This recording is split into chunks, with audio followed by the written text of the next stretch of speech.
أسماء بيوتي نشرت على حسابها الرسمي بموقع التواصل الاجتماعي انستغرام فيديو هي كتبكي بحرقة على الأب ديالها. كتبكي واحد البكا اللي خارج من القلب، فبزاف اللي تضامنوا معاها، بزاف ديال الناس كتبوا لها تعاليق إيجابية، بزاف ديال الناس بغاو يواسيوها. يعني أغلبية لي كومونتير كانوا من الصف ديالها وما داروش انتقادات، وكيف ما كتشوفوا كتبات: تحدثني عن الأب، أحدثك عن أفضل نعمة لم تكن من نصيبي.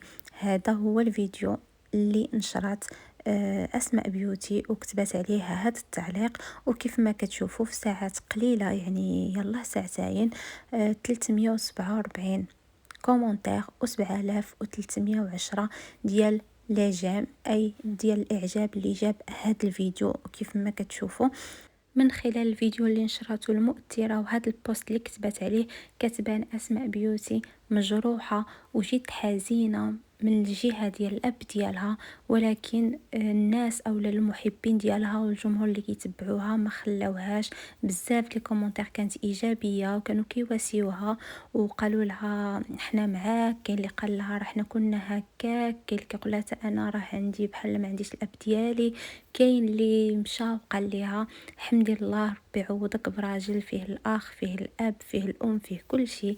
كاين الناس اللي قالوا لها حمدي الله لان عندك واحد الام حنينه فيك، عندك واحد الام كتساعدك، عندك واحد الام باينه فيها كتبغيك وراها بجنبك دائما.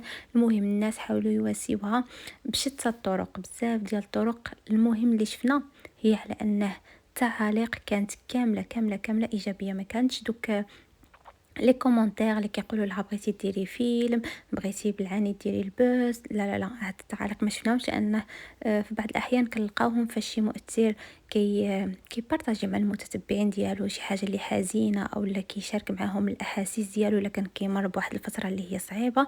فالناس اغلبيه ما بقاوش كيتيقوا، الجمهور ما بقاوش كيتيقوا. ولكن شفنا على ان في اسماء بيوتي بزاف اللي تضامنوا معاها، وحتى شي واحد ما قال لها شي حاجه اللي هي سلبيه، بالعكس. لان واقيلا نقطه الضعف هي الوالدين. فاش كنمشيو الوالدين صعيب باش شي واحد يجي ويقول لك كتكذبي، لان هي بحال بكات وشاركات هذيك الحزن اللي باينه على انها من الاعماق ديال قلبها كتشاركوا مع الناس المتتبعين ديالها.